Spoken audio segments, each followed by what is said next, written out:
History as It Happens, October 5th, 2023. Spies, spies, spies.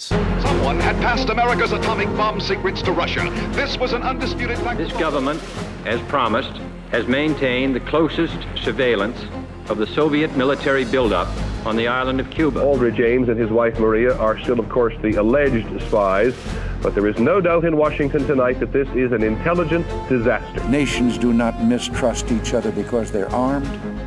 They're armed because they mistrust each other. If he openly declares himself to be a communist, we take his word for it. A bipartisan U.S. Senate report reaffirms that Russia did interfere in the 2016 U.S. election and will try it again this year. Charged with lying about more than $1 million in payments from the Chinese government. The epic intelligence war between East and West, says historian Calder Walton, began years before as often assumed and did not end when the Soviet Union disappeared. It continues to this day. And, he says, the U.S. is in another Cold War, this time with China. Walton's book, Spies, tells a story of human drama, dirty tricks, and catastrophic failure.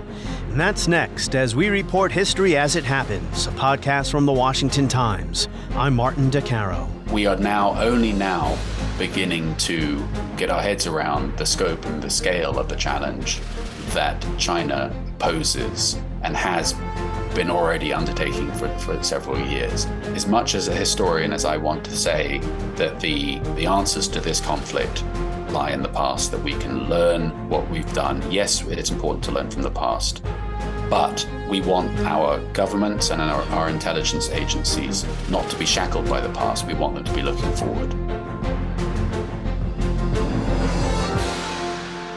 On page 20 of his superb new book, Spies, the epic intelligence war between East and West, Calder Walton writes, most of the time intelligence was not decisive in international relations. Occasionally, however, in the right circumstances, it was. Well, it's not hard to identify recent examples of intelligence or intelligence failures shaping world history. A plane has just crashed into the World Trade Center here in New York City. That looks like a second plane. Two airplanes have crashed into the World Trade Center in an apparent terrorist attack on our country. And in 2003, before the invasion of Iraq, Colin Powell showed the UN General Assembly intelligence findings that turned out to be bogus. Iraq's behavior demonstrates that Saddam Hussein and his regime have made no effort to disarm as required by the international community. Indeed, the facts and Iraq's behavior show that Saddam Hussein and his regime are concealing their efforts to produce more weapons of mass destruction. Although, rather than an intelligence failure, that may have been intelligence manipulation. Image intelligence, U-2 spy plane photographs, helped John Kennedy manage the Cuban Missile Crisis. Upon receiving the first preliminary hard information of this nature, last Tuesday morning at 9 a.m., I directed that our surveillance be stepped up. And having now confirmed and completed our evaluation of the evidence and our decision on a course of action, this government feels obliged to report this new crisis to you in fullest detail. Kennedy described the world as being at the edge of a nuclear abyss, Walton writes, although he did not reveal the existence of the U-2 images, only referring in the speech to closest surveillance and unmistakable evidence. The photographs were soon disclosed to the media. But JFK's human spies were never able to accomplish something else he wanted: assassinate Fidel Castro. All of this and more can be found in Walton's riveting study of intelligence, human espionage and counterespionage, signals intelligence, or SIGINT, sabotage, subversion, election meddling, disinformation, assassinations, the kind of stuff we're used to seeing in spy movies or novels.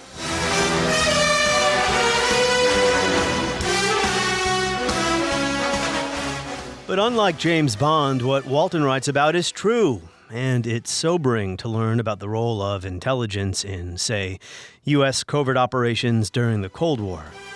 Did you know that Eisenhower ordered the assassination of Patrice Lumumba in Congo? Well, the CIA didn't get him. Someone else did. But I doubt Ike's shameful record of toppling democratically elected leaders in the developing world is mentioned at the new Eisenhower Memorial in Washington. I intend on doing an episode about Lumumba soon. You've probably noticed I've dedicated some recent episodes to coups. Look for the episodes titled Operation Ajax and Chile's coup if you're interested in learning more. Now back to Walton's book. Read it. You'll find it engrossing. And its arguments provocative. For instance, the Cold War didn't really begin after the Second World War. The Soviet Union was already at war with the West from the moment of its existence. And the Cold War, says Walton, didn't end in 1991. Russian intelligence continued to attack the Kremlin's enemies. Russia today is ruled by a former KGB lieutenant colonel. According to the allegations in the indictment, 12 of the individual defendants worked at various times for a company called Internet Research Agency, LLC, a Russian company based in St. Petersburg. The other individual defendant, Yevgeny Viktorovich Prigozhin, funded the conspiracy through companies known as Concord Management and Consulting, LLC, Concord Catering, and many affiliates and subsidiaries. In your investigation, did you think that this was a single attempt by the Russians to get involved in our election, or did you find evidence to suggest they'll try to do this again? Oh, it wasn't a single attempt. They're doing it as we sit here. And they expect to do it during the next campaign. And another strength of this book is that the author shows us why it's relevant to what he calls the new Cold War with China. China, the most sophisticated surveillance state in human history, whose intelligence networks are determined to steal government secrets, intellectual property, and more.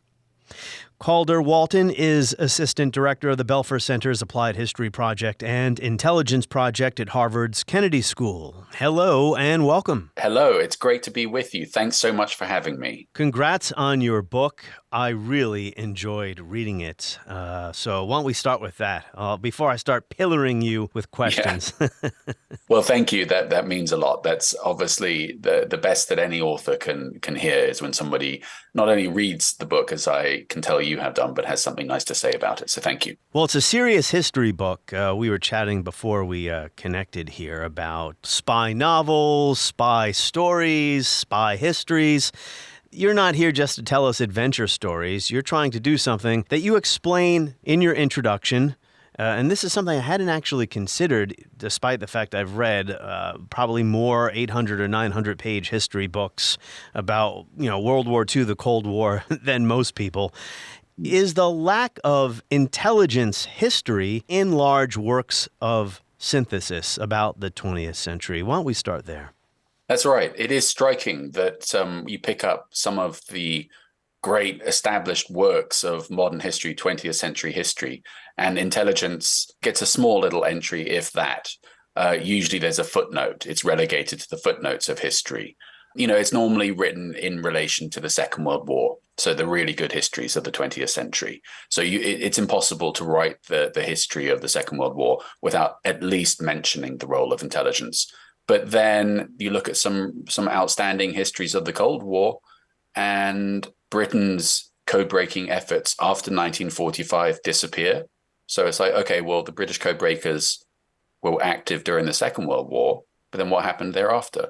Well, looking at those books, you're supposed to believe that they just downed their tools. So that's a long way of saying there are conspicuous gaps in the literature on 20th century history. And that is, I think, lies in really stark juxtaposition to what we're seeing in the news pretty much all day, every day about intelligence, whether it's Russian spies, the saga of Trump and Russia, whether it's a Chinese spy balloon floating over the US, a Chinese eavesdropping facility in Cuba. So you've got this churn of current news and affairs about intelligence. But the problem is then when people try to contextualize that, they say, okay, well, we're being told that the Chinese government, the CCP, has opened a eavesdropping facility in Cuba. So, well, has that ever been done before? So this is where it becomes a significant public policy problem to not include the role of intelligence in works of history and international relations. Well, the public is interested in spycraft, but often in the world of fiction or adventure stories and intrigue, and I think that stuff is interesting, and there is plenty of gripping human drama in your book. I found some of the chapters to be quite chilling, actually. But you're trying to tie this into, how does intelligence shape global affairs? How has it shaped our history? Because if you were to pick up any major book on the 20th century, you would read about military, diplomatic, political, economic history.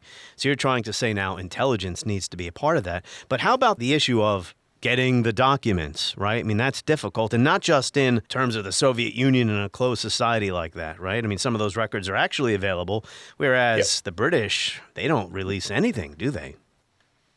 Well, you're quite right. And I think that to give scholars, to show them the respect that they do, previous scholars, that traditionally it has been very difficult to work in this field of research.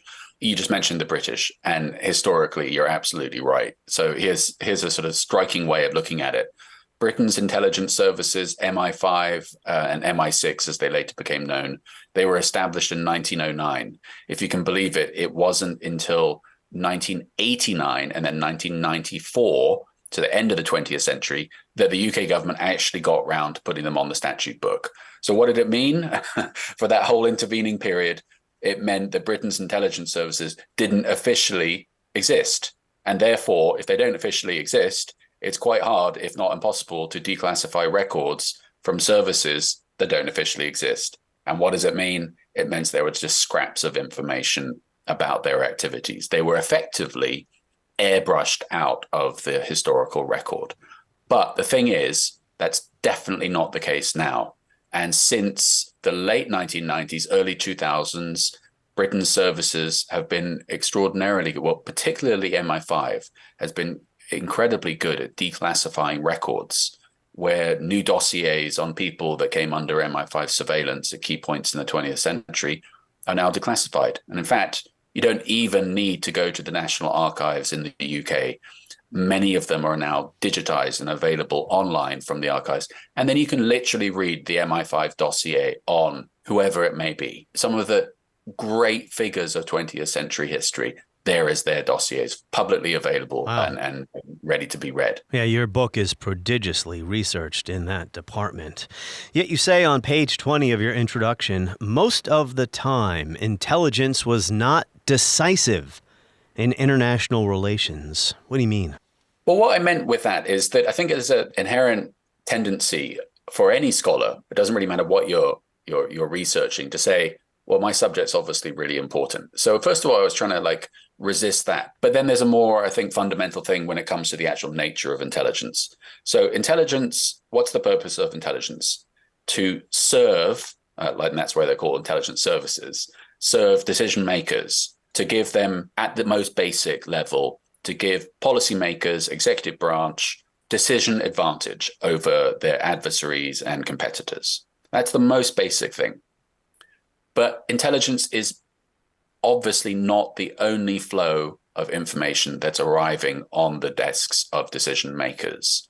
And in fact, he or she who has to make a decision has a whole stream of other information flows coming in. Economic data, cultural data. There are moments when historically, and then I would argue up to the present day, when intelligence has been decisive in international affairs. Or failures of intelligence. For instance, if absolutely had the CIA and FBI and whoever been sharing information prior to 9/11, the hijackers might have been caught. 9/11, catastrophic intelligence failure. Iraq WMD, catastrophic intelligence failure. On the other side of the ledger, I would point to what's happened recently with the declassification by the US and the British of Putin's war plans before his invasion of Ukraine, and thereby removing his ability to be able to cook up excuses, pretexts for war. A striking intelligence success. So there are these moments, but what I was trying to get at with that sentence is that it would be wrong to say that intelligence is always decisive. It's part of a larger tapestry, but it's often, as you said, hidden from view when we look back at the past. That's right. I made a reference earlier to 800, 900-page books that I've read in the past. You do make a comment early on that your book is necessarily long. I actually don't think it's that long. Okay, all right. Well, 600, 600 or so pages, but it's engrossing. Sometimes a book needs to be long and interesting. I'd also just point, I had share a sort of wonderful experience about the audiobook. So it's available on audiobook. And the person that I got to read it, his name is Dugald Bruce Lockhart, Scottish man, Scottish family. And when I was looking with my publisher for actors, narrators, I saw the surname. This is a very unusual surname. So I looked him up, emailed him. I said, I don't suppose you are any relation to Robert Bruce Lockhart, who was a British diplomat in Moscow in 1917, who was part of the British plot to try to unseat, overthrow Lenin. And he emailed me back and said, yeah, great Uncle Bertie. And not only that, we have family papers. And then his dad was in MI6 during the Second World War. So I got the great nephew of Robert Bruce Lockhart to read the book where he's talking about his great uncle. You can actually hear it in his voice when he's reading that bit about his own relative. Wow. One other thing about the ultra decrypts and, just how much did intelligence change history or determine history in the Second World War? You can say that intelligence successes on the Allied side did help the Allies win, maybe even shorten the war. But if you're going to do that, though, you have to look at the other side of the ledger and the colossal intelligence failures, none greater than the failure of the USSR. Well, actually, there wasn't a failure there. Soviet agents, the Soviets knew a German invasion was possible in June 1941. It was Stalin, with his paranoia, who ignored it. I mean, who knows what would have happened had the USSR been better prepared for the German invasion. I guess what I'm trying to say is, when you're going to make a conclusion about whether intelligence either shortened World War II or lengthened it or whatever, it's really hard to do that. It was claimed years ago by the official historian of British intelligence in the Second World War that Western allies' intelligence efforts, particularly through the decrypts, shortened the Second World War, Harry Hinsley, the historian, claimed, by up to 2 years. Quite where he got that figure from, I don't know. There's been a debate ever since. I think it's much more realistic to say that intelligence, particularly decrypts, played a valuable role, but again, wasn't decisive, but valuable role. It may have shortened the war by an unknown amount. That was certainly the view, by the way, of Eisenhower, who was the supreme commander in Europe, wrote to Bletchley Park and thanked them for it, in his own words, their priceless contribution to the war the effort. The invasion of Normandy, right? That it was key there. Exactly. But we also then, as you quite rightly are pointing out in your question, the other side of this is what was going on in the Soviet Union. And if there was one country that really won the Second World War, it was the Soviet Union. After that catastrophic intelligence failure in 1941, Stalin then threw more resources and people at the Second World War, and more Soviet blood was shed than in any other area. The war on the Eastern Front's the largest war in human history. Exactly. So we'll return to World War II in a moment. I guess we should go back to the beginning, really. Well, this is a central argument that runs through your book. Right from the very beginning, the Soviets, and now you would say the Russians, have been practicing asymmetrical war, playing by a different set of rules than the United States and the United Kingdom, maybe giving them an advantage in some respects, although advantages can be squandered, as we saw in Stalin's case before Operation Barbarossa. But it seems that our enemies were always far ahead of us in the art of spying. Why was that? You're absolutely right. So when you look from the perspective of Soviet intelligence in the 1920s and 1930s, the hard fact of the matter is that they were far ahead of the Western counterparts. They were far ahead in terms of their tradecraft and in their capabilities, and then just in the number of personnel that the early Soviet spy chiefs were throwing at their operations overseas, targeting Western powers in Europe, Britain, and increasingly the United States. Britain's famed intelligence services in the 1920s, there was a cottage industry of books written about Britain's Secret Service, which apparently had its tentacles reaching out across the whole world. I'm afraid the records that are now available completely shatter that myth. On the eve of the Second World War, MI5's counter-espionage department, responsible for catching spies, had a grand total of 2 officers working in it. I mean, it just beggars belief. This was a threadbare existence. But a little bit better, though, it has to be said, than the United States, which before the Second World War didn't actually have a dedicated foreign intelligence agency. Again, it just beggars belief when you think about the U.S. intelligence community today, with all of its resources, 18 different services today, I think, the amount of money that the U.S. government throws at intelligence and national security. On the eve of the Second World War, the U.S. did not have a dedicated foreign intelligence agency. During the Second World War, it established the Office of Strategic Services. OSS. OSS. But then what happened at the end of the Second World War? Truman said, you know what? I don't think that we need to have a foreign intelligence agency. That is something that the old world does. But we're outside of all of the world's problems now. I'm being flippant, of course. Yeah. But he closed down the OSS. Changed his mind, though. We do get the national security state. And then 2 years later, 1947, the pivotal bit of legislation that created the CIA. There was also an ideological aspect to this as well. In the 1920s and the 1930s, well, really the 1920s, the United States did not recognize the Soviet Union. I think that took place in 1933. But we didn't view ourselves at war with the Soviet Union.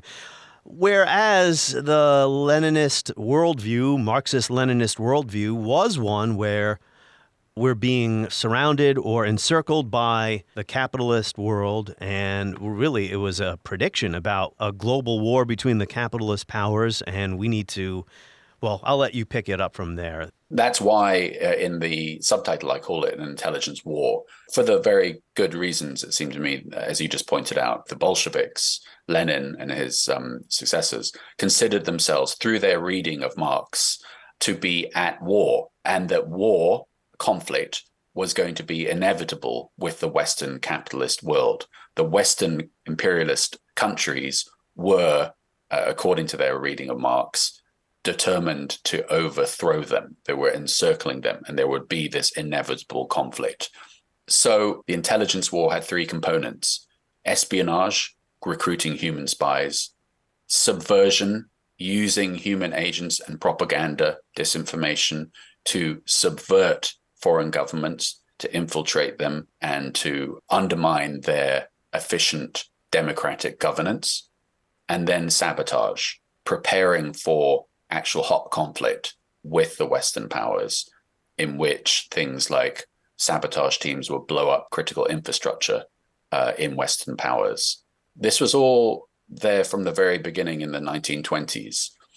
They were targeting the sectors of Western governments and in particular research institutes that they felt would be essential for this inevitable, I'm doing air quotes there, inevitable conflict with the Western powers. The Soviet spy chiefs in the 1920s and then increasingly in the 1930s were targeting Western science and technology sectors to steal as many secrets as they could in order to propel forward Soviet military and economic industries. Because the Soviet Union was a backwards economic country. Absolutely backwards. And so this was part of Stalin's massive economic drive.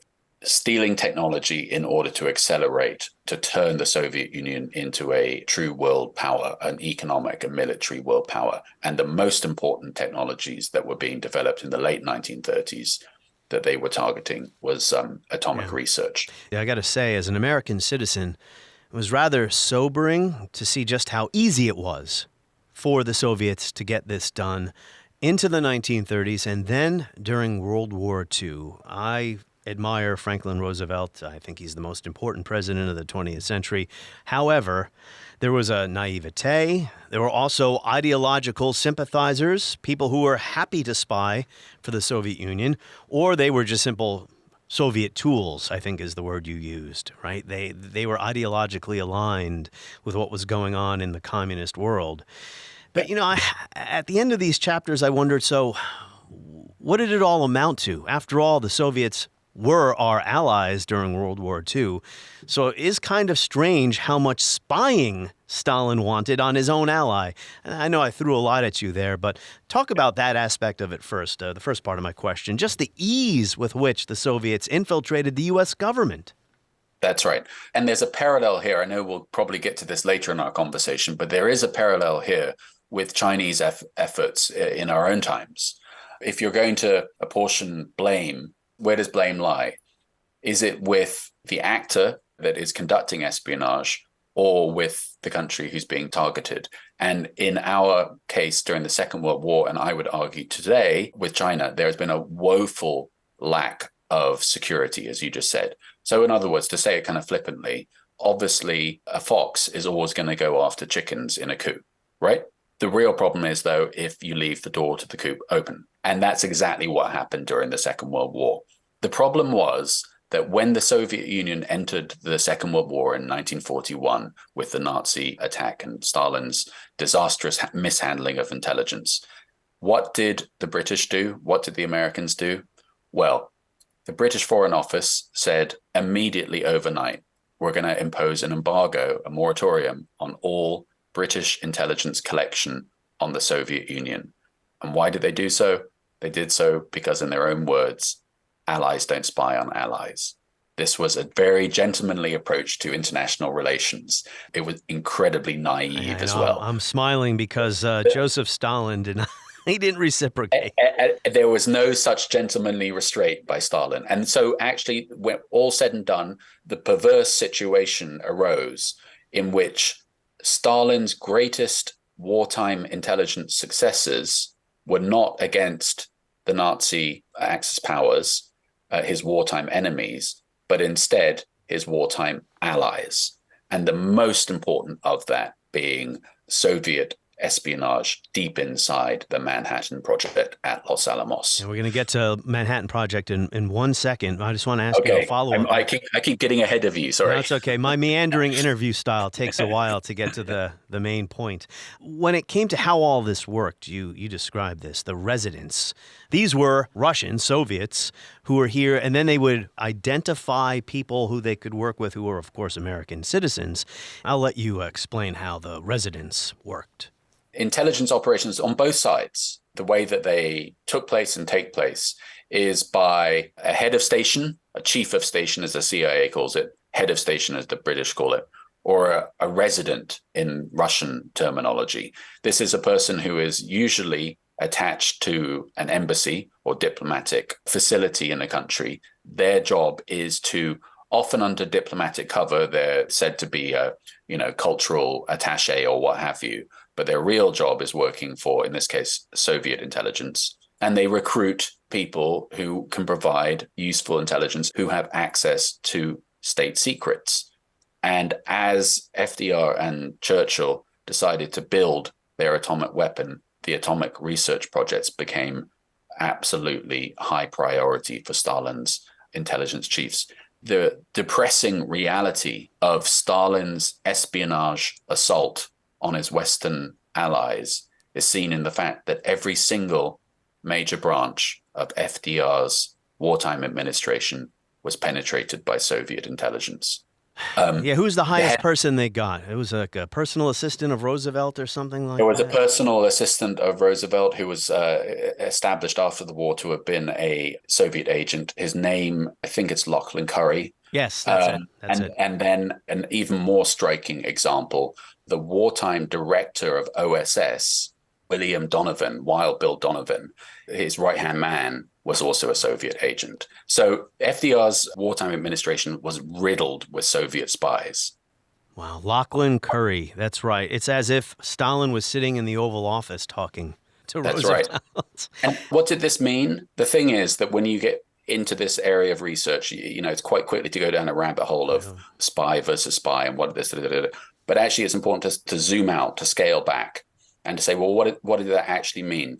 What it meant, where it started to pay off dividends, was towards the end of the Second World War and then in the post-war years. Stalin's spies, deep inside the British government and indeed in the U.S. government, meant that he was able to calibrate his moves, knowing what the Western powers' moves were to him. It gave him a ringside seat into Truman's decisions and the British government's decisions about his own government, the Soviet Union, as the Cold War descended. It's an absolutely extraordinary position that was created in the post-war years. So Los Alamos, the Manhattan Project, we just had this fantastic movie, Oppenheimer. I did a whole series of podcasts about it. A historian who's been on the show a few times shared with me recently an observation that, the movie was good, but it downplays the espionage element. Klaus Fuchs, Ted Hall aren't really big part of the movie. I mean, if you read the Oppenheimer biography by Sherwin and Bird, I mean, they're certainly in there. But I guess, it was the ease with which they stole those secrets. So my question to you is, considering Oppenheimer and others were already saying, we should be sharing these secrets with the Soviets anyway, publicly, let's bring them in because it's no longer a secret. Nuclear fission and then nuclear fusion or atomic fusion is not a secret. This is going to be scientific knowledge spread across the globe. Scientists everywhere will understand this. So the Soviets are going to get the bomb anyway. What's your take on that and, the importance of the spying? Well, there's several different layers to your question. In the post-war years, when Soviet agents who had spied inside the Manhattan Project, when they were caught, people like Alan Nunn May, the British scientist, Klaus Fuchs, who you just mentioned, their defense was all we were doing was actually passing information to an ally. When they got to court, the courts had no time for that. They said, okay, there may have been an ally, but this was still unauthorized disclosure of US and British state secrets. So you can't get around that, even if you could politically. But then also, I think embedded in your question is what difference did it actually make? What it meant was when the US dropped its nuclear weapons on Japan, ending the Second World War, at that moment, thanks to his spies in Los Alamos, the secrets of the atomic bomb had already been passed to Stalin, to the Kremlin. And it meant that 4 years later, as the Cold War set in 1949, when the Soviet Union detonated its first atomic test, that device was an exact replica of the bomb that the Americans dropped on Nagasaki. So there's a big debate among historians, as I'm sure you know, about the extent to which espionage actually contributed to the Soviet atom bomb project. The best book on it is still by Dave Holloway, Stalin and the Bomb. As he lays out, Stalin, the Soviet Union, was going to get an atomic bomb anyway. It would have created a bomb anyway. But what did Soviet espionage from Los Alamos do? It accelerated the research programs already underway. It meant that Soviet scientists didn't have to take all of the problems that the Allies at Los Alamos had taken, all of the problems that they had encountered. From my perspective, that is the essence of what espionage in research and development can do. It can accelerate a program that's already underway. And that thread continues all the way up to the end of the Cold War, and you argue that the Cold War actually didn't end the way we often say it did. We'll get to that a little bit later. But that happens throughout the Soviet period. They can't build anything themselves. Oh, maybe that's an overstatement. I mean, they did have trouble building consumer products. That's right. But I mean, NASA built so much of the Soviet satellite systems and everything because they stole it all, right? That's right. Yeah. The huge amounts, particularly during détente, during the thaw, the opening of relations in the 1970s between Western governments and the Soviet Union. This was a staggering opportunity for Soviet intelligence to collect intelligence on scientific and technical research projects in the US and in other NATO countries. The hemorrhage of secrets, as you just suggested, from West to East during that period meant that entire industries behind the Iron Curtain were essentially clones of research projects in the US. And that's not a bug of the Soviet and now Chinese intelligence services. They incorporate economics or what you might call science and technology espionage in their espionage, whereas you argue U.S. spy agencies don't exist to steal other countries or other companies' secrets. That's right. This is a big debate at the moment about the extent to which the US government should perhaps take its gloves off in terms of giving US companies an edge over their competitors. Some Western governments, the French, for example, the Israelis, their government does conduct industrial espionage to help the companies of those countries. But the US government does not do that. If the CIA or NSA collects intelligence that would assist a US company in the position of entering into a contract with a foreign party, it would be illegal for the US government, for them to give that information that would favor one company over all of the other Americans. They'd have to give them to all of the companies. So that's just the way that our system is hardwired, and it lies in stark contrast to the Soviets, where spying and buying, as I called it in the book, were fused together from really the 1920s onwards, and spying and buying are fused together with China today. Yeah. So there's a direct echo there. Briefly back to World War II. One minor criticism I had of your book, and maybe I'm wrong about this, but you're here to correct the record. Your treatment of Yalta, and of course, Stalin knew everything that the Western allies were going to say at the table at Yalta because he was listening in. Roosevelt and Churchill. However, in this case, the Red Army, you do mention a couple pages later that it was essentially the Red Army that was destroying the Wehrmacht.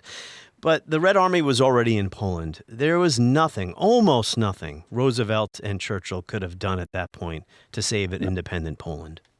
Yeah, they were presented with almost an ex post facto, weren't they, by Stalin? I mean, it doesn't mean they shouldn't have tried harder, but I don't know if it would have mattered. That is exactly what comes through in descriptions by Churchill of the conferences. What more can we do? We have to try to do something, but what can he do? Again, it's just impossible to unpack because we don't have perfect visibility into how espionage and then different kinds of eavesdropping at Yalta fed into Stalin's decision-making.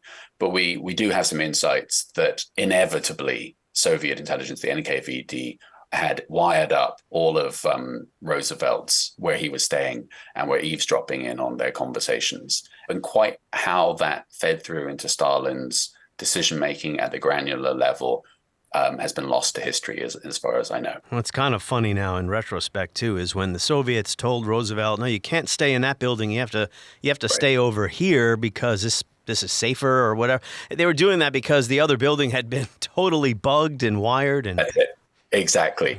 Churchill's daughter, one of his daughters, traveled with him to Yalta. And she, at dinner one night, made a comment that actually lemon would go very nicely with the caviar that they were being given. And the next morning, a lemon tree had appeared because they were listening in. It's just not even trying to hide the fact that they were spying.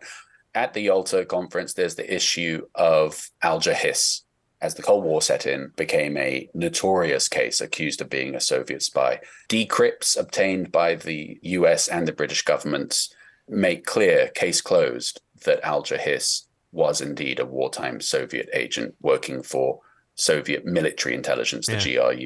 He was there at Yalta. Helpful to have a mole in the other side's negotiating party when you're negotiating with them. And that's an important point. We've already touched on it. Two things can be correct at the same time, as you say in your book. McCarthyism was a disgrace, but also true, there were many, many spies, Soviet spies in the United States at high levels of the government who were up to no good. They did not have our interest at stake. And there was a kind of, naivete or denialism on the left about that?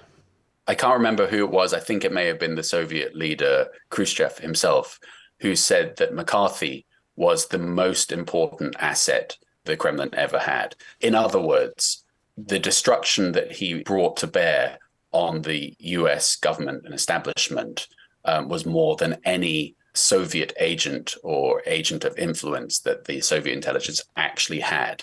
So you're quite right that I think that in America, and having been born in America, I love the country. I'm happy to have a US passport, but there is a tendency in America that you're either one thing or the other. And then it's sort of either good guys or bad guys, right? And then we like to have a sort of binary choice on things.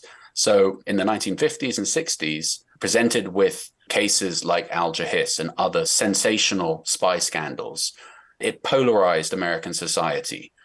And it meant that either you supported McCarthy or the people that were being accused of being Soviet spies were the victims of a great conspiracy theory, and they were being unfairly targeted. Yeah. But as you point out, actually, the thing is, as F. Scott Fitzgerald said, it was his phrase, the test of a really good mind is being able to hold two apparently incompatible things in your mind at the same time. McCarthy was wrong. The people he accused, almost all of them were not Soviet agents. But he was right in that there was indeed Soviet espionage and some Soviet spies at the highest levels of the US government. So the two things are actually both correct. And by the way, there's another echo with that today in our own times with Chinese intelligence. Yes, Chinese spies are real. There are Chinese spies, for example, at American universities, but that does not mean that every person who happens to be of Chinese heritage is a spy. And the Chinese have made their intentions clear as well, as you state in your conclusion. We'll get to that in a little bit. You know, about McCarthy, I mean, he could have been a Stalin plant. Go to the United States and distract everyone with all this stuff while our actual spies go about their business. So World War II ends, and one of the thrills of reading your book is that you get to meet people that otherwise would be lost to history. There was a 26-year-old GRU, which was the Soviet military intelligence, cipher clerk stationed in Ottawa, September 5th, 1945. So the war has only been over not even a month. Igor Guzenko, he defects. He brings with him a giant stash of intelligence to show the British and the Americans, hey, look at what's been going on underneath your nose all these years. Time to wake up. I mean, this seems to be a case where his decision to defect did seem to have an influence on history. It was a stark wake-up call for Western governments. For the Canadian government, he was stationed in Ottawa. For the British governments and for the US, of the nature of Stalin's apparent wartime collaboration with them. Guzenko, some of the documents he brought exposed the existence of Soviet spies in the Los Alamos Manhattan Project. So right after the Second World War ended, almost immediately, thanks to Guzenko's defection, suddenly the alarm bells were ringing, saying that, in fact, Soviet spies had penetrated that most top secret project during the war, and that those secrets were now blown to the Kremlin.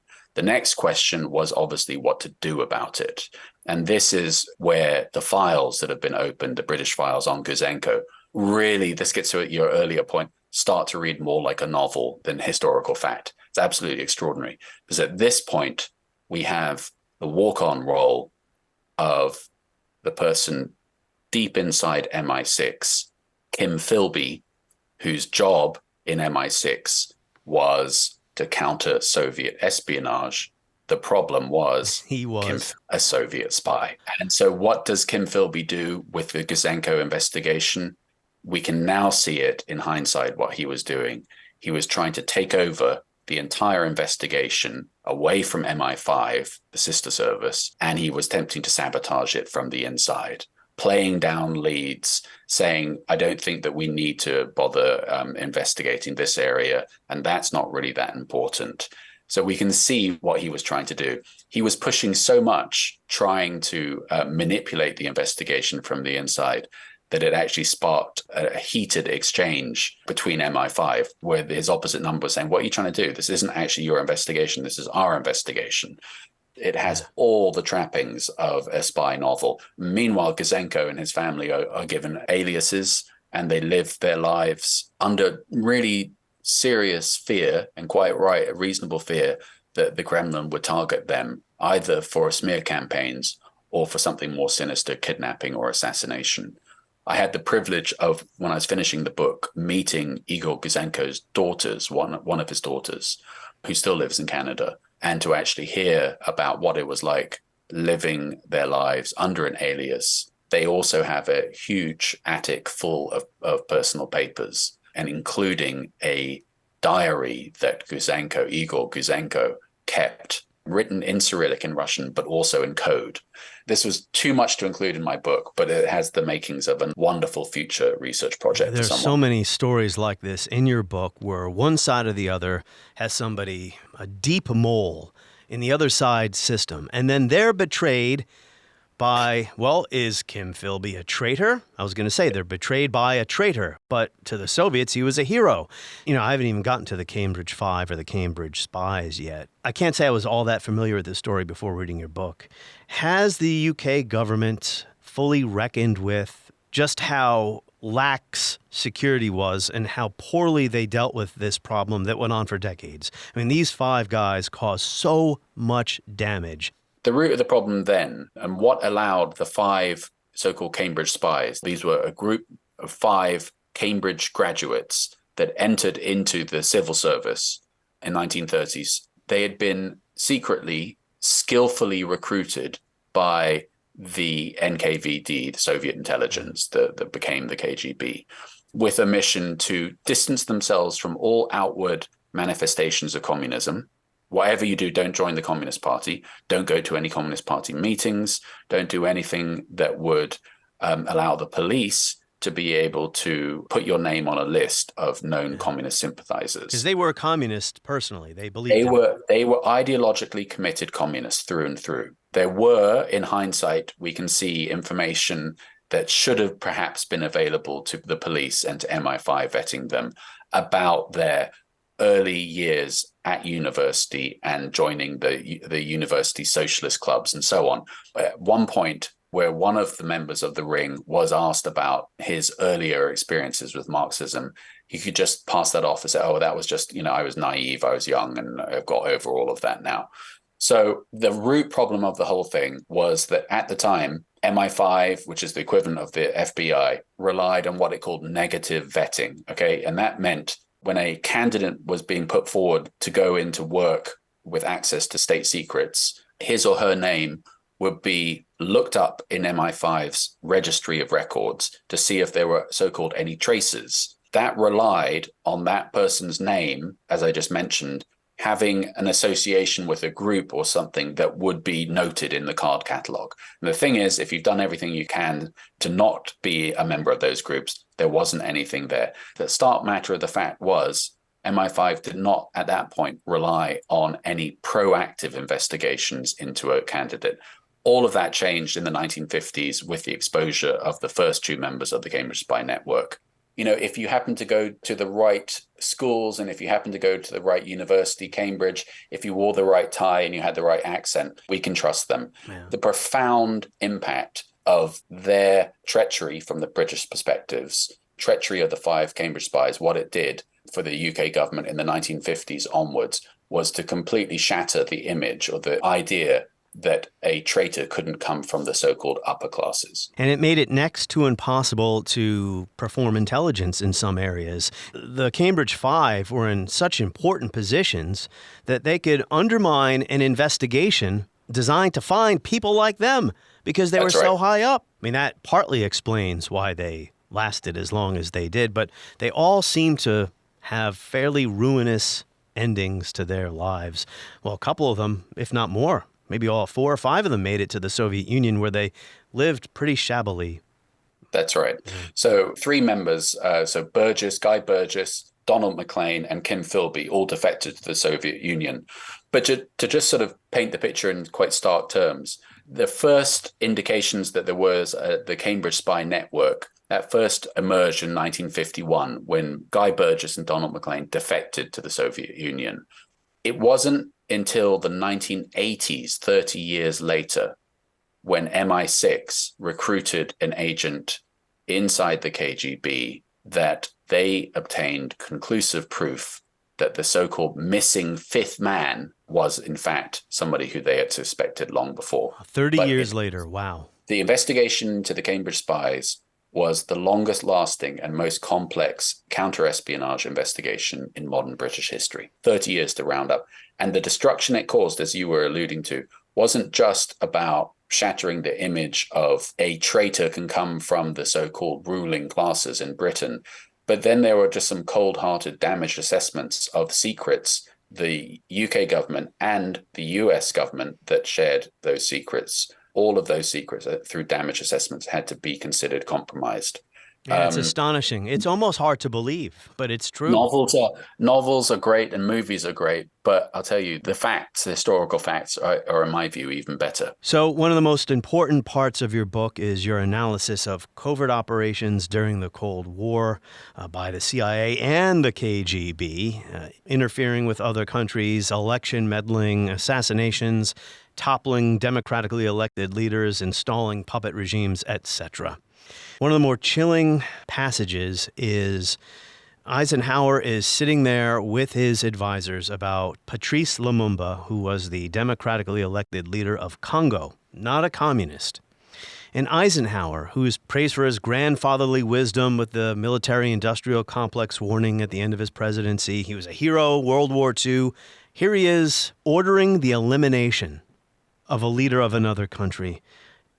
So it is a chilling story, and I should say that I'm relying heavily on my analysis of this, yes, through recently declassified records, but then I found whilst writing this, the published works of Michael Burley, the historian, extraordinarily helpful. You're quite right that Eisenhower had an obsession, it seems, with Patrice Lumumba, the leader of Congo, what became the Democratic Republic of Congo. And for whatever reason was obsessed that he was a communist. There was no credible evidence that Lumumba was. Sure, he was a sympathizer. Sure, he made the wrong decision of appealing to aid to the Soviet Union, but he was also asking for aid from anyone. But it is absolutely chilling to look through the handwritten notes of the National Security Council under Eisenhower and to see them discussing eliminating this leader of Congo on the grounds that he was, quote, a bastard and that he was a commie bastard. The CIA, which was the agency that was the executive branch, the covert branch of the presidency, they were in the business of what was called executive action. And there's a reason why it's called executive action. It's because the head of the executive branch, the president, gives them instructions to do something. So it's entirely wrong, as it's often portrayed, that the CIA is this rogue agency that's out in the business of killing people. When they did kill people in the past through executive action, it was always at the behest of the presidency. And in this case, it's not clear that the U.S. or the British pulled the trigger on Lumumba, but the important point here is an American president wanting him eliminated, giving the order to get rid of him. That's right. To cut a long story short, the CIA did not, quote unquote, pull the trigger, did not actually kill him. They were preparing to kill him. They had assassination plots. They were dreaming up ways of actually doing the job through poisonings and so on. But in fact, it was Lumumba's local opponents, assisted by the Belgians in Congo, that actually killed Lumumba. You know, after getting through all of these covert operations, all the way through the Cold War, Iran-Contra, and more, what did it all amount to? Was it worth it in retrospect? Obviously, it was not. But, you know, somebody might ask, why was it that different presidents with much different personalities and backgrounds and outlooks all made very similar decisions? Are you a structuralist? You do include some structural analysis in the book. But as one of my old politics professors says to me, presidents get into an airplane as pilots of the ship of state, thinking that they're going to guide the plane the way they want to. But then the plane seat kind of trains them to make the same decisions of their predecessors. So Eisenhower was obsessed with Lumumba. Kennedy had an outrageous obsession, and his brother, Robert Kennedy, with Castro. During the Reagan administration, a shameful record intruding with governments in Central and South America. There's a structure here. It's not that individual decision makers are irrelevant. Of course, personality matters. But what's your take on structural causation with all these, what I find to be criminal acts? Well, Martin, there's so much in your question. So I think one of the things that I hope to do in those chapters was to insert the role of Soviet active measures. So to get back to an earlier point that we said, how you pick up most history books and intelligence is missing. But in fact, there's an important qualification with that. Many history books of the 20th century, indeed many history books of the global South, will, of course, mention the role of the CIA in conducting coups and assassinations. But I promise you, you look and it will be in vain to find references to Soviet KGB active measures. The reality of it was that the CIA was on the ground in countries in the global south, often to counter equally large Soviet active measures, trying to influence those governments. So what this was really a superpower standoff between East and West. There was actually North and South as well, and an influence of the global South, the so-called developing world, to one side or the other. There was a non-aligned movement, and then there was a battleground between the superpowers with their intelligence agencies at the front line trying to influence. Well, that's a structure, right? Anti-communist ideology.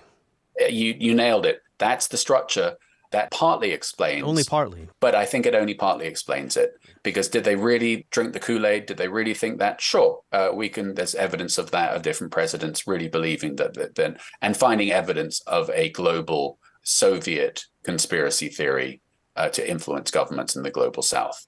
But equally important, I think, is the role of U.S. commercial interests. Certainly in Guatemala. Capitalism is another structure. That's exactly it. So to answer your question, which I should have done much more succinctly, That's all right. There are structures, and the structures are global communism, and another structure is the role of U.S. commercial interests in the global south. What about racism? I mean, in Iran, for instance, I'm not saying Eisenhower had racist attitudes about Iranians when he decided it was time to get rid of Mossadegh, but I mean, it's not a coincidence that all these places are where brown and black people live. Right. I'm afraid I haven't really looked. I didn't look at that through that lens in any meaningful way, so I wouldn't really be able to, not qualified to comment on that. But I think the thing is, certainly on the commercial side and the commercial interests, you see it bubbling along in the background. But I've never, perhaps it's because I wasn't looking for it, but as far as I'm aware, it's not sort of set out in black and white. It's like, we need to do this because, except for Guatemala, where it's also blindingly clear. This is an Eisenhower 1954 coup, where it was motivated by U.S. commercial interests. Chiquita banana. All of those, exactly. All of those issues, up to and including, dare I say it, race, yes, are percolating along in the background. And all of those issues are structures then in which different presidents who think, as you pointed out, are masters of their own destiny, find themselves actually confined in many ways by the structures that they're part of. Yeah, Ike, Kennedy, Nixon, Reagan, none of these guys questioned the fundamentals. It wasn't, do we really have a right to go and do something like this? It's, yes, we do, but we have to do it the right way. So a failure is not looked at as, well, maybe we shouldn't be doing this at all. It's let's get it right the next time. Or this is better than having a large standing army, the garrison state that Ike warned about, rather. And in the final analysis here, before we wrap up with China, I know I've had you for a while here, but in the final analysis, CIA, KGB, I mean, who got the better of it? We know who got the worst of it, and that is the people in these countries who saw their governments toppled or their leaders assassinated. But did anyone actually come out ahead in all of this, U.S. versus USSR? It's a really good question. And like you, writing and researching those chapters, I was left wondering, what difference did it actually make? What was all of this about? I think that it's safe to say that nothing did more to embitter relations between East and West than covert action in the global South. That's to say nothing of the damage that it did to those governments targeted by both sides. But I would point towards the massive CIA covert action in Afghanistan to help oust the Soviets. That certainly wasn't decisive in the later collapse of the Soviet empire as a whole, but it did contribute to it. So when I put this question to CIA insiders and including CIA historians, what difference did covert action actually make, all said and done? They invariably point to Afghanistan as a quote-unquote success story, where a massive effort to supply Afghans with arms, including Stinger missiles, contributed to the Soviet withdrawal from Afghanistan. Yeah. I'm sure you've seen the interview that Brzezinski gave, was to a French journalist. I can't remember who he gave the interview to. Somebody asking him, at the time, you as Carter's national security guy, began the covert operation in Afghanistan. Of course, then Reagan escalated it. Did you think twice about maybe giving all arms and organization and legitimacy to all these Islamists? History has an uncomfortable way of coming back to bite you. I think that's the no. In fairness to him, in fairness to Carter, in fairness to Reagan, who could have predicted that the rise of the? Well, there's something called blowback, as you know. All right, final point here. You tie all of this amazing history to the present because your conclusion is somewhat of a warning.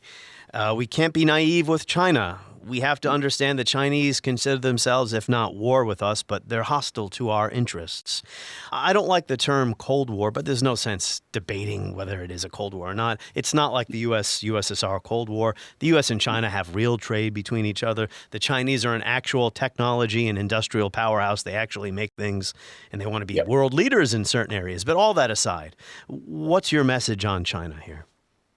The message on China is there is a continuity here for the last 100 years of this experience with Russia that is now feeding through into the superpower clash between East and West with China. I actually do think that it's worthwhile looking at this as a Cold War. The phrase Cold War was coined by George Orwell in 1945 with the development of nuclear weapons. And in this essay, he says, this new monstrous weapon means that conventional wars can no longer be fought because one state equipped with them and another state equipped with them, they cannot go to war because they will blow themselves up and incinerate the planet. For me, that's the essence of the Cold War. It's a war that can't turn hot. That's been the essence of the Cold War since 1945. And that, of course, is still the same with China today. But you're quite right that it's that China poses a much more complicated threat challenge to the West than the Soviet Union ever did because of China's massive economic weight and integration with world markets. Once again, Western governments, while looking in one direction, have been the victim of a intelligence onslaught, this time from China, as we were looking in dealing with other concerns that seem to be more significant and more pressing, particularly counterterrorism after 9/11 and during the so-called War on Terror. This was an opportunity, as China and Russia saw it, in order to assert themselves covertly and then overtly on the global stage in order to, in their own ways, overturn the established world order led by the United States after 1991. So the problem is, the message is that, yes, we can call it a Cold War, whatever.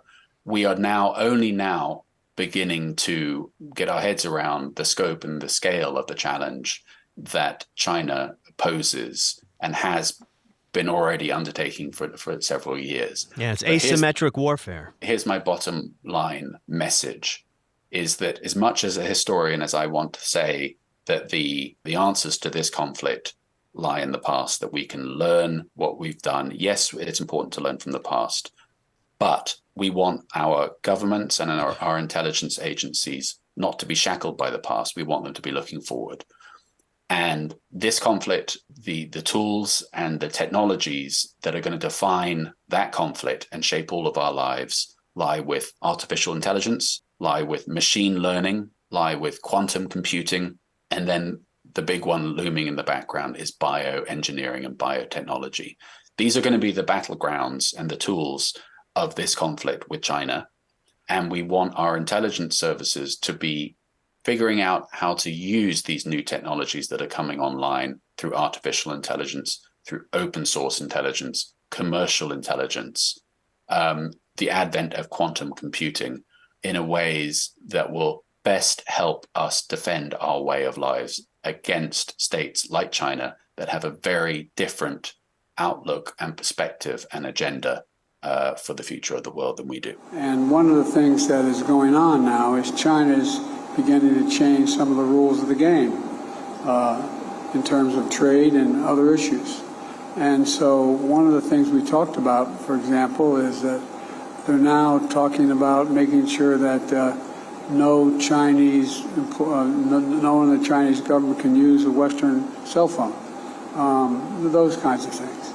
And so really what this trip was about It was less about containing China. I don't want to contain China. I just want to make sure we have a relationship with China that is on the up and up, squared away. Everybody knows what it's all about. On the next episode of History as It Happens, we're going to take a visit to the Nut House, referring to the U.S. House of Representatives. Is there any historical precedent for the nonsense we're witnessing there? That's next as we report History as It Happens, a podcast from the Washington Times.